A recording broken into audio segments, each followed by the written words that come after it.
Hello friends, तो ये है सेकंड पार्ट। स्टार्ट करते हैं। जहां जहां मुझे मौका मिला मैंने तुम्हें सपोर्ट किया है यार। क्या कर सकता था मैं इससे ज्यादा? और फाकिर भी इक्वली फंसा हुआ है ना, जितना एनी फंसी हुई है।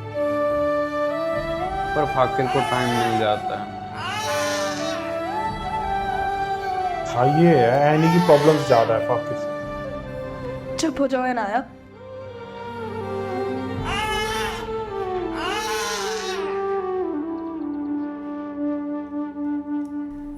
मैंने आप सबको एक ज़रूरी बात बताने के लिए यहाँ जमा की। मैंने अपने सगे भाई के कारोबार में से अपने यतीम बच्ची का हक मांग लिया है। शायद इसीलिए ये अदालत लगाई गई है। ऐसा नहीं है फहमी, मैं चाहती हूँ कि जो भी बात हो वो सबके सामने हो, ताकि कोई गलत फहमी पैदा ना हो। वैसे भी यहाँ पर बदगुमानियाँ पैदा करने वाले बहुत लोग हैं। तो अगर फहमी ये चाहती है कि भाई साहब के कारोबार में से हर महीने उसे कुछ पैसे दिए जाएं जिससे वो अपना और एमन का गुजारा करे, तो ये कोई गलत बात नहीं, सही कह रही है वो। मैं हिमायत करता हूँ फहमी। हबीब, तुमने अपनी सगी बेटी की हिमायत तो कभी भी नहीं की। अपनी बेवा बहन और यतीम भांजी की मदद जरूर कर सकोगे, उनकी हिमायत करो।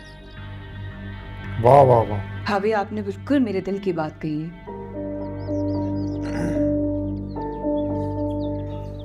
तुम्हारी और भाभी की दोस्ती ना बहुत गहरी है, और सबको पता है कि भाभी हर बात में तुम्हारा ही साथ देंगी। मैंने कभी किसी की नाजायज बात का साथ नहीं दिया, और हबीब तुम ये तो है। अच्छी तरह जानते हो कि इस घर में कौन जायज बात करता है और कौन नाजायज।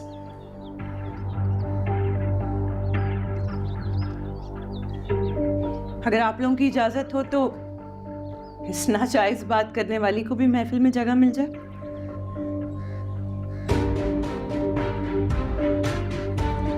अब तुम आ ही गई हो तो सुनो, मैं सबको ये बात साफ साफ बताना चाहती हूँ, ये हकीकत बताना चाहती हूँ कि ज़हीर का कारोबार कोई लंबी चौड़ी फैक्ट्री नहीं है। कपड़े के लेन देन का एक छोटा मोटा सेटअप है। हाँ, अगर हम सब इस घर में मिलजुल कर रहेंगे तो अखराजात पूरे हो सकते हैं। लेकिन अगर आप लोग ये चाहेंगे कि सब अलग अलग घरों में रहें और इस छोटे से कारोबार से उनके सारे खर्चे, बिजली, पानी, बिल वगैरह पूरे होते रहे, मुमकिन नहीं। भाभी, ये बात आप मुझे नहीं बताएं, मुझे पता है इस कारोबार से एक नहीं चारों घर चलाए जा सकते हैं। ठीक है, हम तीनों बहन भाइयों के घर इस एक कारोबार से चल सकते हैं। तुम उस जमाने की बात कर रहे हो हबीब, जब तुम्हारे भाई साहब जिंदा थे।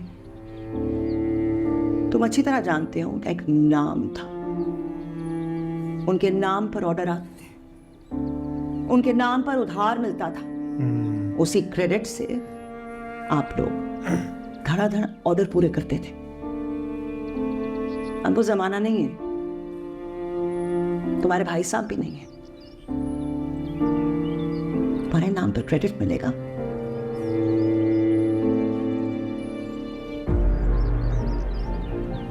मैं और फाखिर इस बिजनेस के बारे में कुछ जानते नहीं, बिल्कुल नहीं। बिजली के बिल, मशीनों की मुरम्मत, मुनाफा दिन ब दिन गिर रहा है, हालात अच्छे नहीं है। हाँ, तो मैं ठीक तो कहता था, ये सब चलाने के लिए मर्द का होना बहुत जरूरी है। मैं ठीक कहता था। हाँ, तो तुम होते हो ना ऑफिस में, क्यों नहीं मदद करते समीना भाभी की? मैं होता हूँ सायका वहाँ पे, मगर मैं इनके लिए एक छोटा सा मुलाजिम हूँ। वो जो मुलाजिम होते हैं ना, जिन्हें कोने में एक छोटा केबिन दिया जाता है, मैं वो हूँ इनके लिए। इसलिए कि मैं तुम पर एतबार नहीं करती अभी, बिल्कुल भी नहीं। खैर, हकीकत मैंने आप लोगों के सामने रख दी है। अब जो भी अलग घर लेना चाहता है वो अपना इंतजाम खुद कर ले। बहुत अच्छा है, बहुत बढ़िया।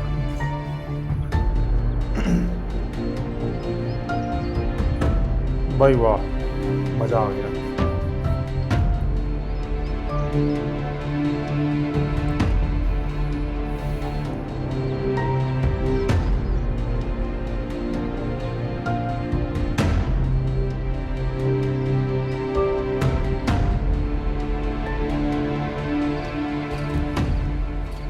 बुलाया? समीना भाभी ने बुलाया था। शुक्र है भाई, हमारा तो अपना कारोबार है, कोई जवाब दे नहीं हम इनको, ना इन पे बोझ है ना फराज? मुझे तो लगता है कि मेरा कारोबार खत्म होने वाला है। क्यों भाई, तो बिल्कुल ठीक ठाक चल रहा था। मगर अब या तो कारोबार चलेगा या क्या हमारी शादी। भाई क्या इसको मतलब? क्यों बता रहा है? शायद ये ना छोड़े इसको।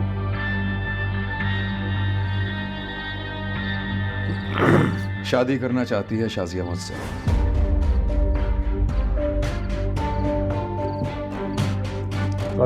मीटर घूम जाएगा।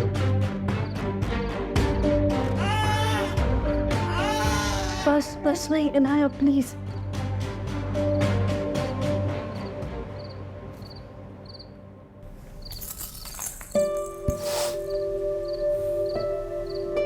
क्या हो गया तुम्हें फाखिर?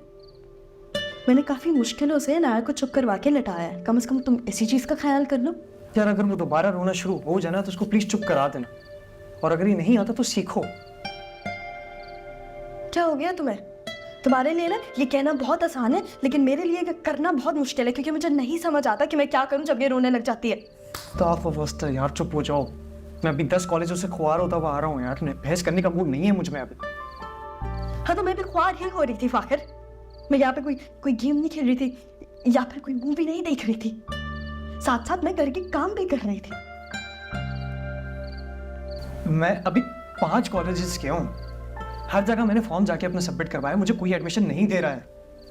अजीब, कोई कह रहा है कि फॉर्म नहीं दे सकते, कोई कह रहा है एडमिशन क्लोज हो गए, नेक्स्ट ईयर है। अजीब तो की बात है। मेरे साथ भी यही हो रहा है। लग रहा है मैं नहीं पढ़ सकता यार, अब मुझ में नहीं है वो। अहमद से कहूँगा कि भाई अब कोई जुगाड़ वगैरह लगवाए, कोई ट्रिक बताए, बस पैसे वैसे दे के मैं कोई डिग्री ले लूँगा। अच्छा है कोई। एक सेकंड, क्या मतलब? तुम एक फेक डिग्री लेने के बारे में सोच रहे हो? तुम लड़कों का ना यही मसला होता है, जैसे ही नाकाम होते हो वैसे ही 2 नंबर कामों में पड़ जाते हो। मेरे साथ भी फाखिर वही हो रहा है ना जो तुम्हारे साथ हो रहा है, लेकिन मैंने कुछ ऐसा करने के बारे में सोचा तो नहीं। मैंने तो नहीं सोचा कि मैं किसी 2 नंबर कॉलेज में जाऊँ, वहाँ पे अपने माँ बाप के पैसे उठा के फेंक दूँ और एक फेक डिग्री हासिल करूँ।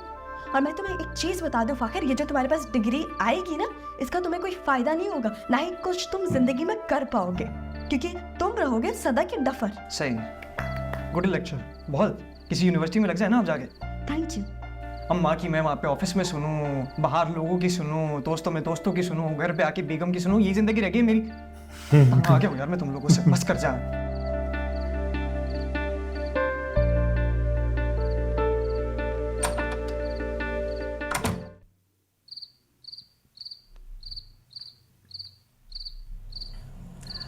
अरे तुम यहाँ बैठे हो, मैं पूरा घर में तो बैठी। तो वो घड़ी में सुकून से बैठा था, अम्मा यहाँ पे आप भी आ गई। देखो मैं तुम्हारी फिक्र और परेशानी कम करना चाहती हूँ। क्या कम करेंगी आप मेरी परेशानी और फिक्र? परेशानी फिक्र कम करने के लिए भी जो ना समझना पड़ता है मसलों को, कोई मेरे मसले नहीं समझता है यहाँ पे। कम उम्र की शादी, पढ़ाई की जिम्मेदारी, कारोबार संभालना, अम्मा उस पर औलाद की जिम्मेदारी भारी होती है, समझे इस चीज को आप लोग।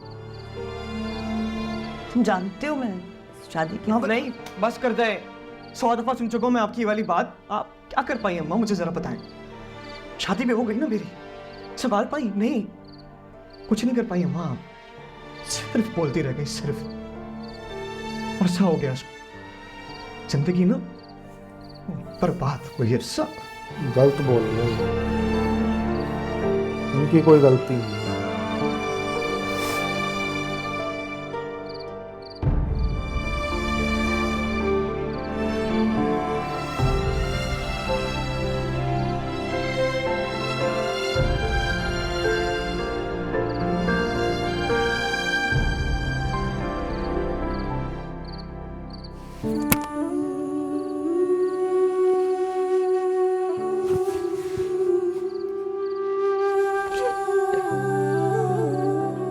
दोस्तों इसी के साथ सेकंड पार्ट एंड होता है, मिलते हैं थर्ड पार्ट में। Bye bye.